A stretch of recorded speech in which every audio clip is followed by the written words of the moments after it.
الحمد لله نحمده ونستعينه ونستغفره ونؤمن به ونتوكل عليه ونعوذ بالله من شرور أنفسنا ومن سيئات أعمالنا من يهده الله فلا مضل له ومن يضلله فلا هادي له ونشهد أن لا إله إلا الله وحده لا شريك له ونشهد أن سيدنا ومولانا محمدا عبده ورسوله أرسله بالحق بشيرا ونذيرا بين يدي الساعة من يطع الله ورسوله فقد رشد واهتدى ومن يعصهما فقد ضل وغوى أما بعد فأعوذ بالله من الشيطان الرجيم بسم الله الرحمن الرحيم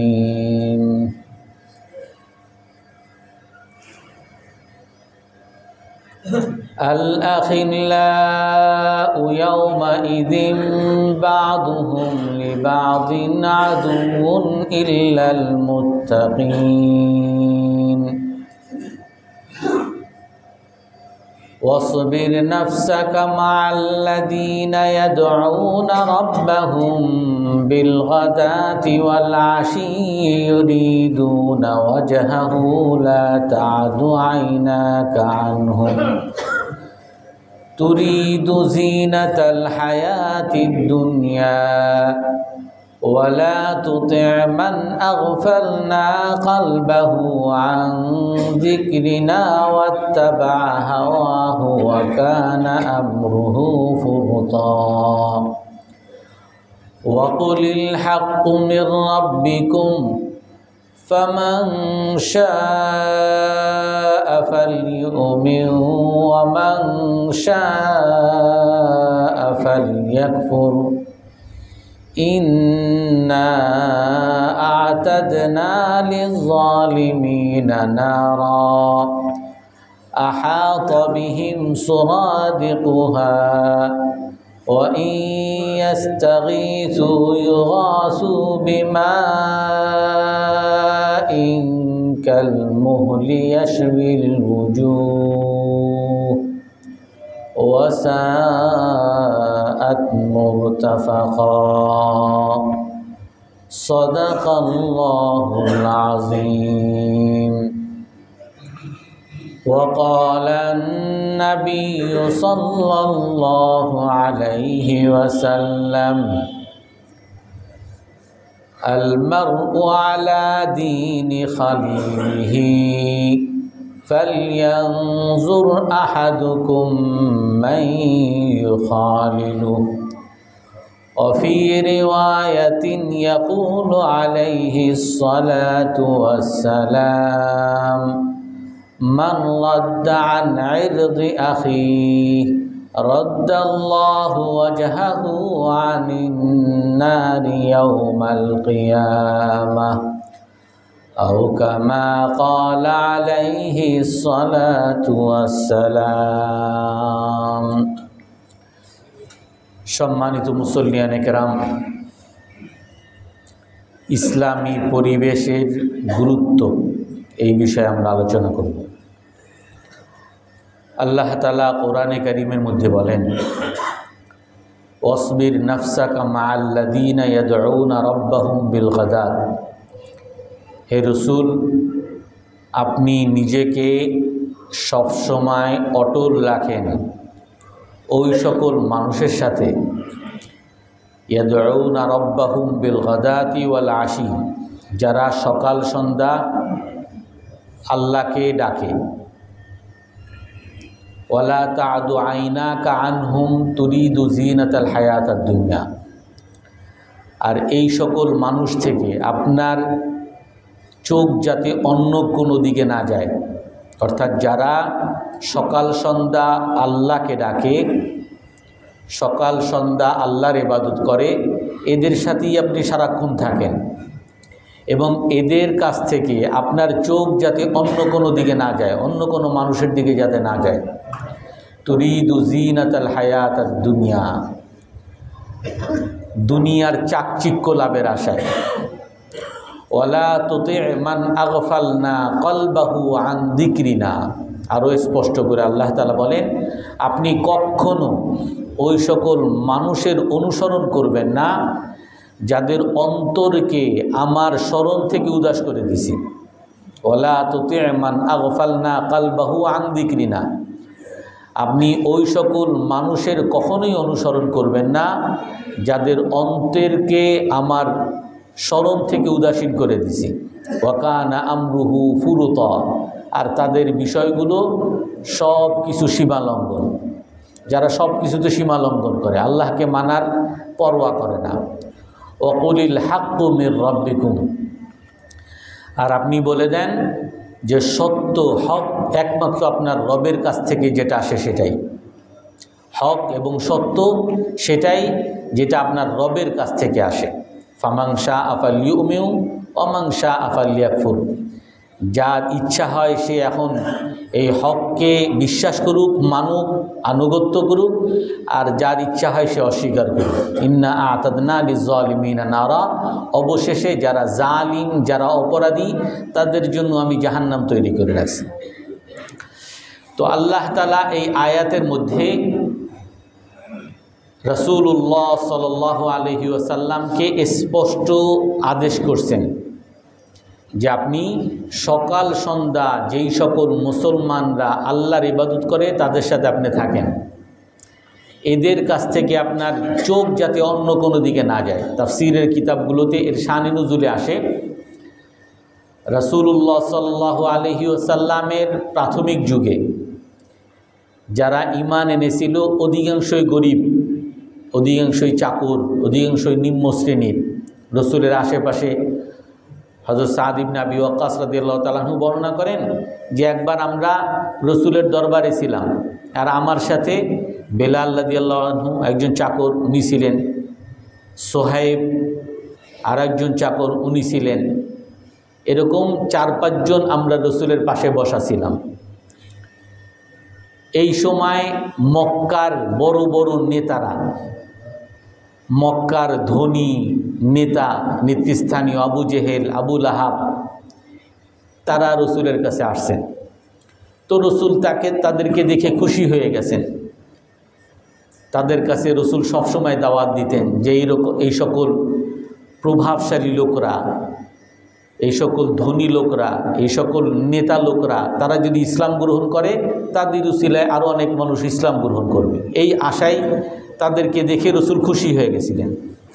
কিন্তু তারা এসে রসুলের কাছে এসে বলেন যে হে রসুল, আমরা আপনার কথা শুনতে পারি, আপনার পাশে বসতে পারি, কিন্তু শর্ত হইল যে আমরা হলাম নেতা লোক, আমাদের সাথে আপনার এই পাশে যারা আছে এরা সবাই আমাদের চাকর শ্রেণী, এই চাকর শ্রেণী, নিম্ন শ্রেণীর, এদের সাথে আমরা বসি না। আপনি এদেরকে তাড়িয়ে দেন, এদেরকে বের করেন, তারপর আপনার সাথে আমরা বসব। যেমন আমরা বিভিন্নভাবে অনেক জায়গায় দেখা যায় যে এই শ্রেণীরে দাওয়াত দেয়, তারপর আবার ওই শ্রেণীরে, ধনী শ্রেণীরে বিশেষ ব্যক্তিকে আলাদা আলাদা দাওয়াত দেয়। তো রসুলের কাছে এরকম তারা এসে বলছে যে আপনি এই গরিবদেরকে সরান, আমরা আপনার কাছে বসবো, আপনি যা বলেন আমরা শুনব। তো রসুল বিরক্ত হয়েছেন, কারণ রসুলের যখন খারাপ সময় তখনই এই সকল সাহাবীরা রসুলের কাছে ছিলেন, এবং রসুলের আল্লাহর পক্ষ থেকে যত আদেশগুলো আনেন এই সকল আদেশগুলো খুশি মনে যদি কেউ মানে, এই সকল গরিব সাহাবীরাই রসুলের কাছ থেকে আদেশগুলো মানেন। রসুলের কাছ থেকে যে কোরআন অবতীর্ণ হয় এগুলো তারা মুখস্থ করেন, রসুল যে হাদিস বলে এই হাদিস তারা লিপিবদ্ধ করেন, তারা মুখস্থ করেন। তো রসুলের এরাই হলো সঙ্গী, এদেরকে তো রসুল বের করতে রসুলের ইচ্ছা হয় না। কিন্তু তারপরও রসুল এখন কি করবেন ভেবে পাচ্ছিলেন না, একটু দ্বিধাগ্রস্ত হয়েছিলেন। ওই সময় আল্লাহ তাআলা এই আয়াত নাযিল করেন, ওয়াসবির নাফসাকা মা'আল্লাযীনা ইয়াদউনা রাব্বাহুম বিলগাদাতি ওয়াল আশি ইউরিদুনা ওয়াজহা।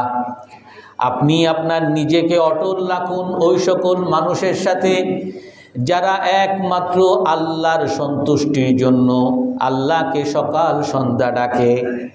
ওয়ালা তা'দু আইনাকা আনহুম তুরিদু যিনাতাল হায়াতিদ দুনিয়া। আপনার দুই চোখ যেন কখনো তাদের এই সকল আপনার আশেপাশে থাকা লোকজন থেকে অতিক্রম করে অন্য কোনো মানুষের দিকে না যায়। আপনার অন্তরের মধ্যে দুনিয়ার চাকচিক্য, দুনিয়ার প্রভাবের ভিত্তিতে আপনার চোখ যেন এই আপনার আশেপাশে থাকা সাহাবায়ে কেরাম এদের কাছ থেকে যাতে অন্যদিকে না যায়।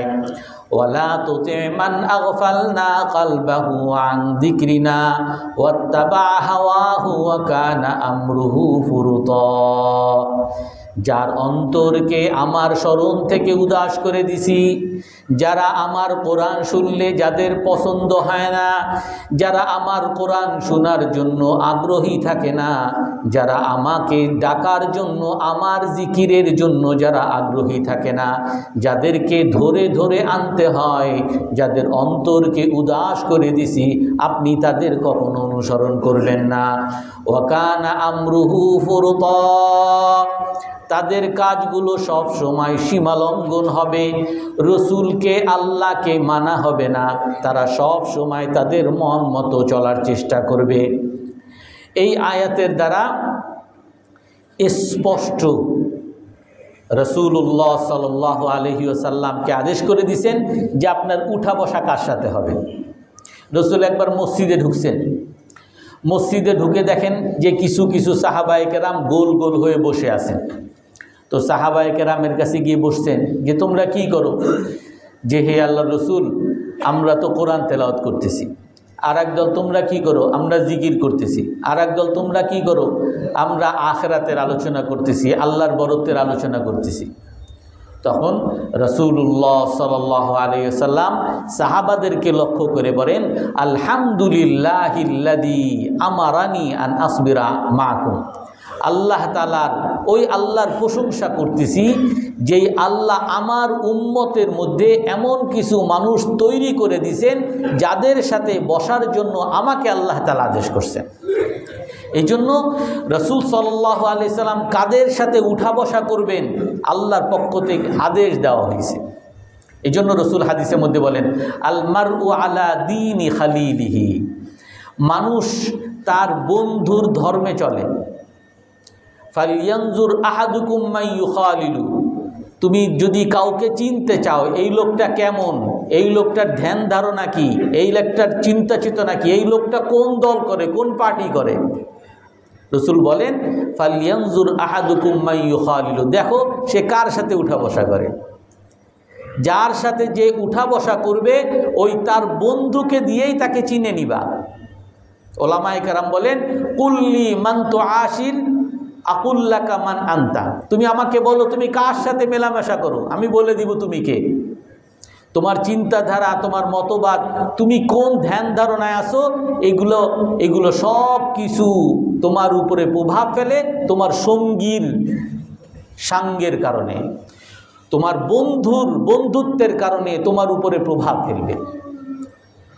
এই জন্য আপনারা অনেকেই দেখছেন, অনেকেই জানেন, যারা বিভিন্ন ট্রেনিং নিয়েছেন, বা আপনি এখন ইউটিউবে সার্চও যদি দেন ইনফ্লুয়েন্স অফ সোসাইটি, তাহলে দেখবেন অনেকগুলো আসে যে একটা সমাজের প্রভাব মানুষের উপরে কেমন। কিছু ভিডিও এরকম দেখা যায় যে কিছু মানুষ এক ডাক্তারের কাছে গেছে, ক্লিনিকে, চেম্বারে গেছে। তো এই চেম্বারে একটু পর পর রুগী ডাকার জন্য কলিং বেল টিপে। তো কিছুক্ষণ পর কলিং বেল টিপে সবাই, যারা এখানে প্রায় 20 জনের মতো মানুষ আসে, সব দাঁড়িয়ে যায়, দেখে কে তার সিরিয়াল আসছে কিনা। আবার একজন যাওয়ার পর আবার সবাই বসে যায়। আবার কিছুক্ষণ কলিং বেল টিপে সবাই দাঁড়িয়ে যায়। কলিং বেল এমনি টিপা হয়েছে, কোনো রুগীকেও ডাকা হয়নি, সবাই দাঁড়িয়ে যায়, আবার বসে যায়। আবার কলিং বেল টিপে সবাই দাঁড়িয়ে যায়, সবাই বসে যায়। এরকম করে করে মানুষ দেখে আরে এখানে তো পাগলামি, তো অনেক মানুষ চলে গেছে, একজন মানুষ রয়েছে, সে ডাক্তারের কাছে যাবে। সে কিছুক্ষণ পর পর ওই কলিং বেল টিপে আর দাঁড়ায় আর বসে। কেন দাঁড়ায়, কেন বসে, সে নিজেও বুঝে না। অর্থাৎ এগুলো হলো তার পরিবেশের কারণে তার উপরে প্রভাব পড়ছে। আর একটা এরকম ভিডিও দেখায়, লিফটে উঠছে, লিফট যেদিকে আপনার সিঁড়ি থাকে, এই দিকে যেদিকে দরজা থাকে এই দিকেই সবাই মুখ করে থাকে, কখন দরজা খুলে নেমে যাবে। কিন্তু ভিতরে ঢুকে দেখে যে সবাই উল্টা দিকে দাঁড়ানো। তো একজন দরজার দিকে মুখ ফিরেছিল, পরে দেখে কি ব্যাপার, সবাই উল্টা দিকে দাঁড়ানো। উল্টা দিকে কেন দাঁড়াবে তার বুঝে আসে না। কিন্তু যখন একটু পরপর থামে, ওদিক দিয়ে বের হইতেছে, সবার তো সিঁড়ির দরজার দিকেই মুখ করার কথা, কিন্তু সবাই উল্টা দিকে দাঁড়ায় আছে। এই লোকটা যে নাকি ওই দরজার দিকে দাঁড়িয়েছিল, সেও সবাইকে যখন দেখে যে তারা সবাই উল্টা দিকে আছে, কিছুক্ষণ পরে সেও সকলের সাথে উল্টা দিকে ফিরে যায়। অর্থাৎ মানুষ যা করে, এটা যদি ভুলও হয়, এই জিনিসটা যে মানুষের উপরে প্রভাব ফেলে, এইগুলো দেখানো উদ্দেশ্য। আর এই জন্য আমরা সকলে জানি যে আমাদের ছেলে মেয়েরা বর্তমানে এদের উপরে প্রভাব যে ফেলে। আমি তাকে নিয়ে কোরআন শরীফ তেলাওয়াত করে শোনাই, আমি তারে নিয়ে মসজিদে যাই, আমি তারে নিয়ে বয়ান করি, কিন্তু এইগুলা তার মাথায় কিছু ঢুকে না। তার বন্ধু কেমনে চুল কাটছে, তার ওইভাবে চুল কাটা লাগবে। তার বন্ধু কেমনে হাফ প্যান্ট পরছে, তার ওইভাবে হাফ প্যান্ট পরা লাগবে। আমার ছেলে মেয়েরা সব এই তার বন্ধুদের প্রভাবের কারণে দেখা যায় তারা সিগারেট খায়, আমার ছেলেও সিগারেট খাওয়া শুরু করে। এই জন্য ইসলামের মধ্যে এই পরিবেশকে অনেক গুরুত্ব দেওয়া হয়েছে। আর এই পরিবেশ যাতে ইসলামী পরিবেশ হয়, এই জন্য আল্লাহ তাআলা আমাদেরকে অনেকগুলো আদেশও করেছেন, ইসলামী অনেকগুলো বিধান দিয়ে দিছেন। আর এই বিধানগুলোর মূল উদ্দেশ্যই হলো যাতে পরিবেশটা ইসলামী পরিবেশ হয়। আর এর মধ্যে সবচেয়ে বড় বিধান হলো এই নামাজের পরিবেশ, এই জামাতের পরিবেশ। মসজিদে আমরা জামাতে আসি, এই জামাতে আসার দ্বারা উদ্দেশ্যই হইল যাতে আমি আরেকজন নামাজিকে দেখে আমার মধ্যে প্রভাব পড়ে, আরেকজন আল্লাহওয়ালাকে দেখে আমার মধ্যে প্রভাব আসে। রাসূল সাল্লাল্লাহু আলাইহি ওয়াসাল্লাম হাদিসের মধ্যে বলেন, ইন্নামা মাসালুল জালিসিস সালিহ ওয়া মাসালুল জালিসিস সু কাসাহিবিল মিসকি আও নাফিখিল কাইল।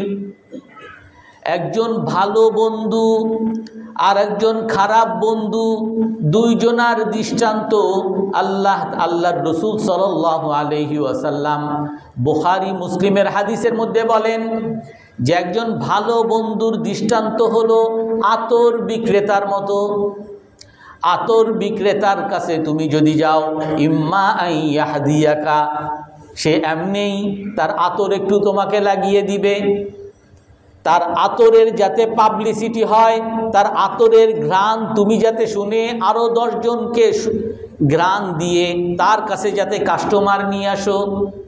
ইম্মা আইয়াহদিয়াকা, তোমাকে এমনি আতর লাগিয়ে দিবে। আও আনতাবতা মিনহু, অথবা তার কাছে গিয়ে আতর কিনবা। আতর তোমাকে লাগিয়ে দিল অথবা আতর তুমি কিনলা, যদি তাও না করো এমনি আতরের দোকানের সামনে গেছো, ইম্মা আনতাজিদা মিনহু রাইহাতান তাইয়্যিবা, ওই আতরওয়ালার দোকানের সামনে গেলে সে যদি নাও দেয়, তুমিও যদি তার কাছ থেকে না কিনো, তুমি সেখানে একটা সুঘ্রাণ পাবা, একটা ভালো ঘ্রাণ পাবা।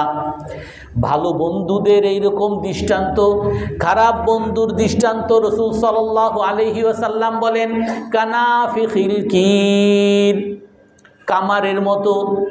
যে কামার তার দোকানে সে লোহা সব জ্বালিয়ে পুড়িয়ে তারপরে এইটাকে সে দাও বানায় অথবা বটি বানায় অথবা সে বর্ম বানায়, অর্থাৎ সে লোহাকে এখানে আগুন দিয়ে জ্বালায়। এখন আপনি যদি সেই কামারের দোকানে যান তো সে লোহার ওইখানে যে আগুন দিয়ে সে এইগুলো পিটায়, আওয়াজ, বিশ্রী আওয়াজ এবং গরম, এবং অনেক সময় সে আগুনের ফুলকিও আপনার পায়ের মধ্যে লাগতে পারে। অর্থাৎ সেখানে শুধু ক্ষতি আর ক্ষতি। আপনি সেখানে যদি যান তাহলে হয়তো আগুনের ফুলকি আপনার ইম্মা আইয়া হারিকা সিয়াবাক, রাসূল হাদিসে বলেন যে ওই আগুনের ফুলকি তোমার গায়ে লেগে তোমার শরীরকে হয়তো জ্বালিয়ে দিতে পারে অথবা তোমার কাপড়কে জ্বালিয়ে দিতে পারে। আর যদি তোমার কোনো ক্ষতিও না করে, ইম্মা আনতাজিদা মিনহু রাইহাতান খাবিসা, ওই কামারের দোকানে যদি তোমার শরীর তোমার কাপড় যদি জ্বালিয়ে নাও দেয়, তুমি সেখান থেকে কমপক্ষে বিশ্রী গন্ধ, ঘামের গন্ধ আর বিকট আওয়াজ, বিরক্তিকর আওয়াজ তোমাকে দিবে।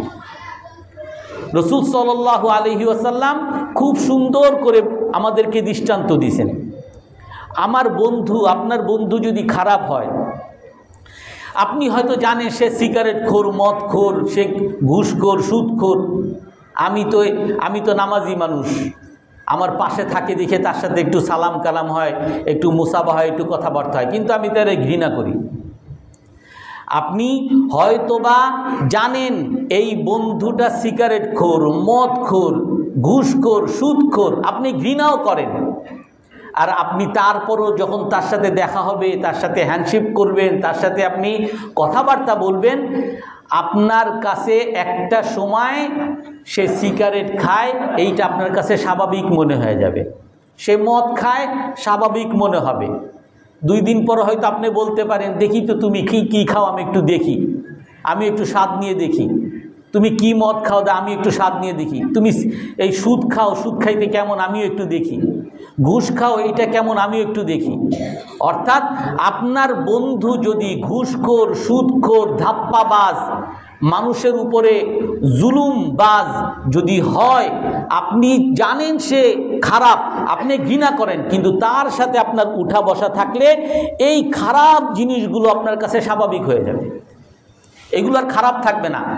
এইগুলা আমরা যদি আর একটু মিলিয়ে দেখি, আমাদের সমাজে মিলিয়ে দেখি। একবার আমারে এক জায়গায় গেলাম যে হুজুর, আমাদের ইসলাম ধর্ম আর হিন্দু ধর্মের মধ্যে আমাদের অনেক অসাম্প্রদায়িকতা, আমরা খুব একে অপরের সাথে খুব সম্পর্ক, সব ধর্মই তো সঠিক। আপনারা যেমন এহরামে যখন যান, হজ করতে যান, উপরে একটা সাদা কাপড় পরেন, নিচে আর একটা সাদা কাপড় পরেন। আমরাও, আমাদেরও ধর্ম আছে এরকম, আমরাও ধুতি পরি, নিচে ধুতি পরি আর উপরেও একটা সাদা কাপড় পরি। তা আমরা তো প্রায় একই। আমার ধর্ম, আপনার ধর্ম যেমন আল্লাহর কাছে সঠিক, আমার ধর্মও সঠিক।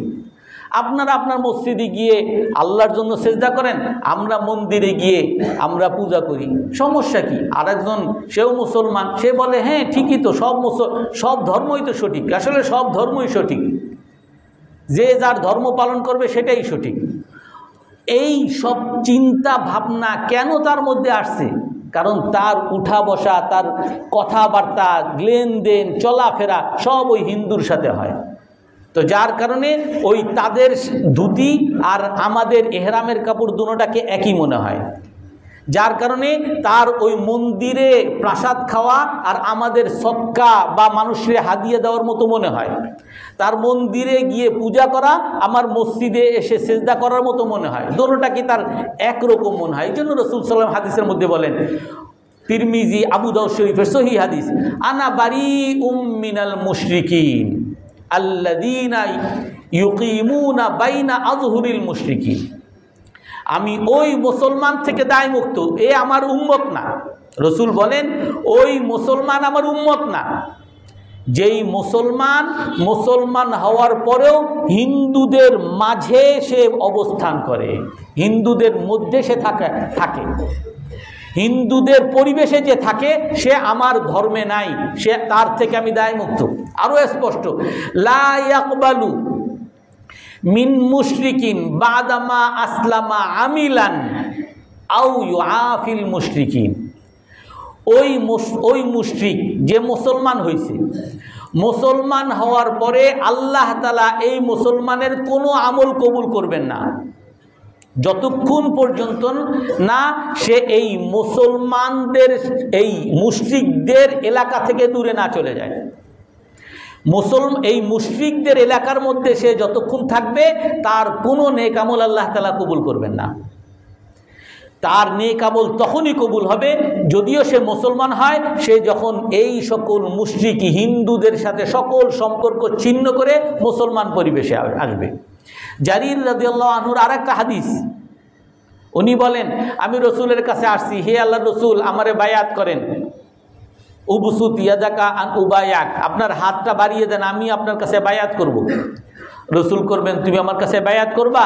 তাহলে উবায়ুকা আলা আন তা'বুদাল্লাহ, বায়াত করো, অঙ্গীকার এই কথার উপরে যে একমাত্র আল্লাহর ইবাদত করবা। ওয়া তুকিমাস সালাহ, নামাজ প্রতিষ্ঠা করবা। ওয়া তুতিজ যাকাত, যাকাত প্রদান করবা।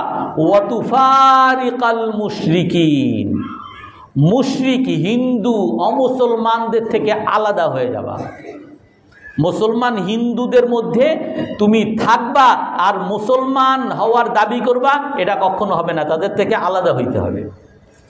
এই জন্য এই উঠা বসা, বন্ধুত্ব, এগুলো একটা ভয়ঙ্কর বিষয়, এইগুলোর ইসলামের মধ্যে একটা গুরুত্বপূর্ণ বিষয়।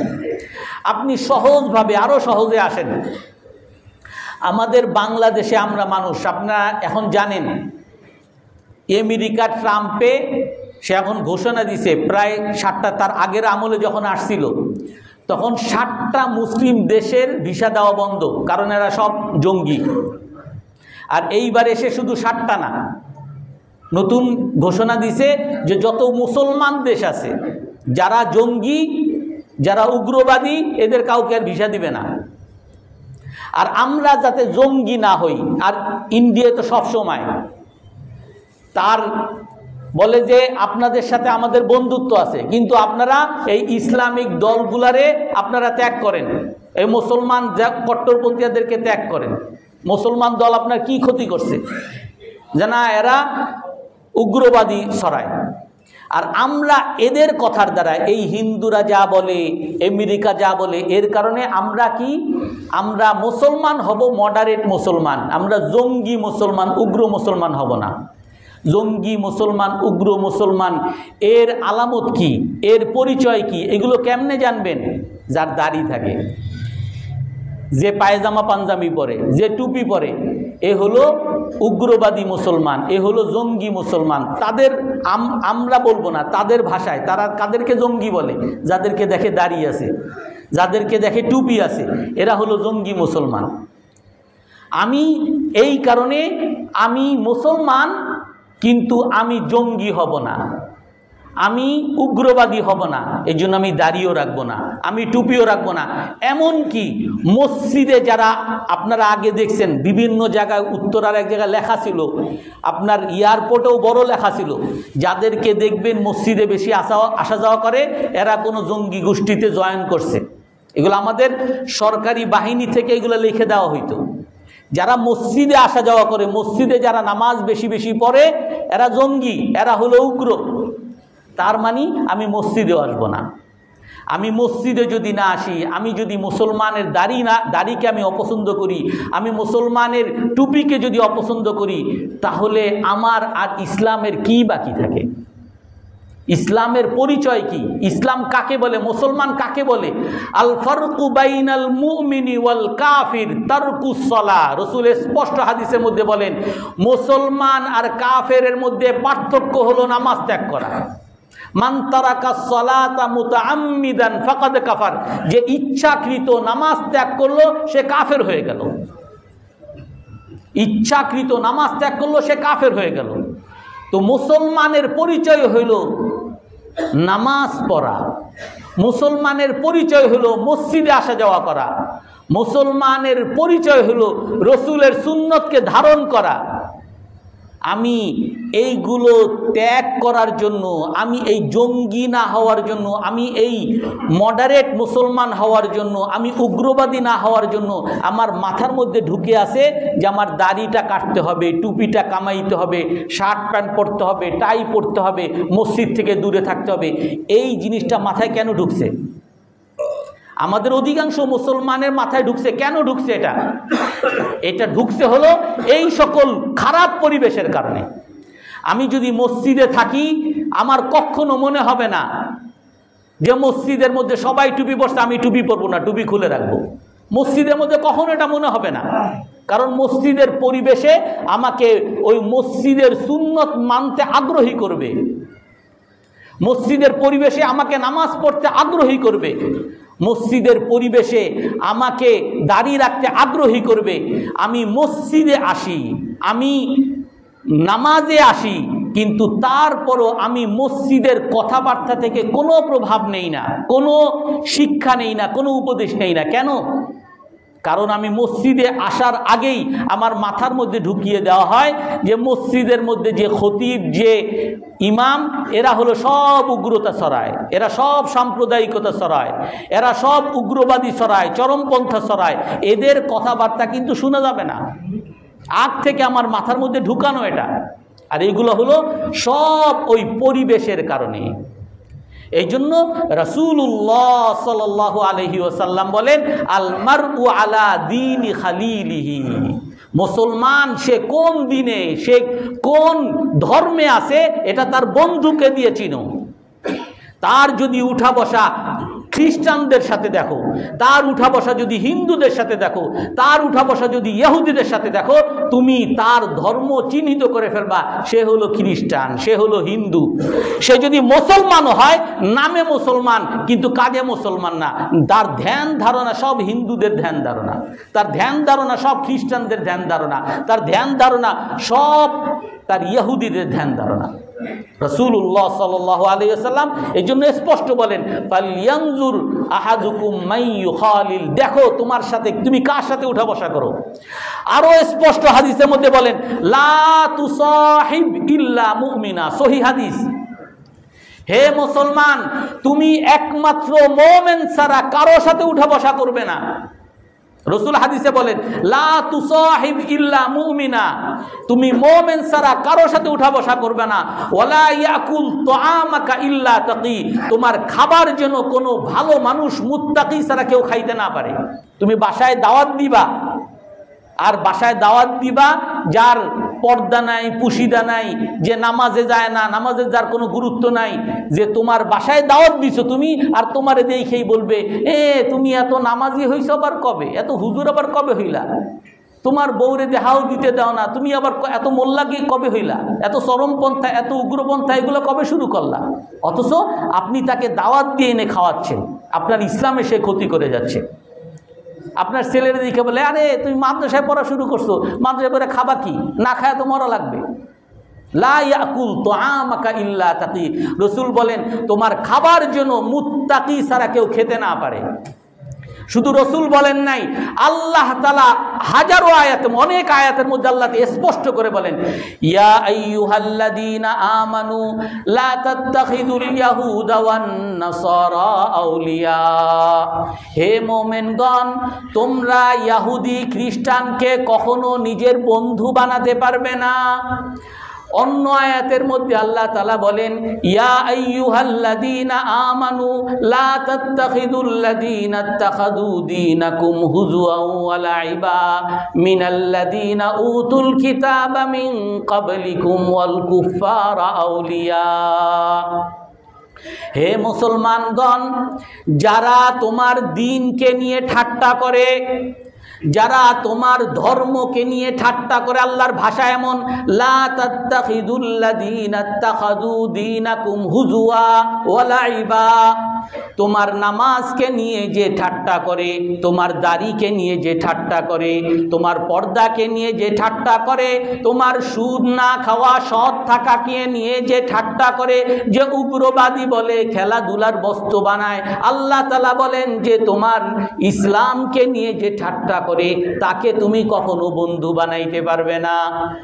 পরের আয়াতে আল্লাহ তাআলা বলেন ওয়াইদা নাদাইতুম ইলাস সালাতি ইত্তাখাযুহা হুজুওয়ান ওয়া লাইবা, তোমরা যখন নামাজের দিকে মানুষকে ডাকো, আল্লাহু আকবার আল্লাহু আকবার আল্লাহু আকবার আল্লাহু আকবার আশহাদু আল্লা ইলাহা ইল্লাল্লাহ, যখন আজান দাও তোমরা, তোমার এই আজানকে নিয়ে অনেক মানুষ খেলার পাত্র, ঠাট্টার পাত্র বানায়। আমাদের আগে যাইতে হবে না, এখনো বাংলাদেশে অনেক মুসলমান আছে, এরা বলে যে সকালবেলা উঠে যে মসজিদের মুয়াজ্জিন সাহেব আজান দেয়, এই আজানটা বেশ্যার আওয়াজের চেয়েও খারাপ মনে হয়। নাউযুবিল্লাহি মিন যালিক। অনেক মানুষ এমন আছে তারা বলে এই আজানের কারণে আমার ঘুমের ডিস্টার্ব হয়। অনেক মানুষ এমন আছে যে এই মসজিদের আওয়াজ, বাইরের আওয়াজ কেন টানানো হয়, বাইরের আওয়াজ বন্ধ করে দিতে হবে, কারণ আমার নাটক দেখতে, আমার সিনেমা দেখতে সমস্যা হয়। মসজিদের আওয়াজ, মসজিদের মাইক এগুলো বন্ধ করে দাও। রাসূলুল্লাহ সাল্লাল্লাহু আলাইহি ওয়াসাল্লামের যুগে ওই কাফের মুশরিকরা এই আজানকে নিয়ে ঠাট্টা করত। এই জন্য আল্লাহ তাআলা আয়াত নাজিল করেন, যারা আজানকে নিয়ে ঠাট্টা করে, যারা ইসলামের বিধানকে নিয়ে যারা ঠাট্টা করে, যারা তোমার দ্বীনকে নিয়ে বিদ্বেষ ছড়ায়, যারা রসুলকে নিয়ে বিদ্বেষ ছড়ায়, যারা ইসলাম বিদ্বেষী, যারা আল্লাহ বিদ্বেষী, যারা রসুল বিদ্বেষী, এদেরকে কখনো তোমরা বন্ধু বানাবে না। যারা তোমার রসুলের দাড়ি দেখলে যার মাথা খারাপ হয়ে যায়, যার রসুলের সুন্নত দেখলে তার মাথা খারাপ হয়ে যায়, যার সুদ থেকে বাঁচা এই মানসিকতা দেখলে যার মাথা খারাপ হয়ে যায়, বুঝে নিবা এ ইসলাম বিদ্বেষী, এ কোরআন বিদ্বেষী, এ রসুল বিদ্বেষী, একে তুমি কখনো বন্ধু বানাইতে পারবে না। তোমার বন্ধু কাকে বানাবা? আল্লাহ তাআলা আয়াতের মধ্যে বলেন ইন্নামা ওয়ালিয়ুকুমুল্লাহু ওয়া রাসূলুহু ওয়াল্লাযীনা আমানুল্লাযীনা ইউকিমুনাস সালাহ ওয়া ইউতুনাজ যাকাতা ওয়া হুম রাকিউন। নিশ্চয়ই নিশ্চয়ই নিশ্চয়ই তোমার বন্ধু কে হবে? একমাত্র তোমার বন্ধু আল্লাহ হবে, একমাত্র তোমার বন্ধু রসুল হবে, একমাত্র তোমার বন্ধু ওই সকল মুমিনরা হবে যারা নামাজ প্রতিষ্ঠা করে, যাকাত প্রদান করে। ওই নামে মাত্র মুসলমানে তোমার কখনো বন্ধু হতে পারে না। ওই মুসলমান বন্ধু হবে ইউকিমুনাস সালাহ, যে নামাজ প্রতিষ্ঠা করে, ওয়া ইউতুনাজ যাকাত, নামাজ পড়ে, মসজিদে সামনের কাতারে আসে কিন্তু যাকাত দেয় না, সে সুদ খায়, সে মানুষের টাকা চুরি করে, ব্যবসায় দুই নাম্বারি করে, মানুষের ঠকবাজি করে, এই নামাজি লোক তোমার মুসলমান, তোমার বন্ধু হবে না। তোমার বন্ধু হবে ওই নামাজি লোক যে যাকাত প্রদান করে, যার আর্থিকভাবে সে স্বচ্ছ থাকে, যার মধ্যে দুই নাম্বারি থাকবে না, যার মধ্যে মানুষকে ঠকানো থাকবে না, যার মধ্যে মানুষের উপরে জুলুম করা থাকবে না, যার উপরে মানুষের অধিকার নষ্ট করা থাকবে না। এই রকম মুসলমানই তোমার একমাত্র বন্ধু হতে হবে। আল্লাহ তাআলা আয়াত নাজিল করে স্পষ্ট করে দেন, কারণ এই ইসলামী পরিবেশ সবচেয়ে বড় গুরুত্বপূর্ণ বিষয়।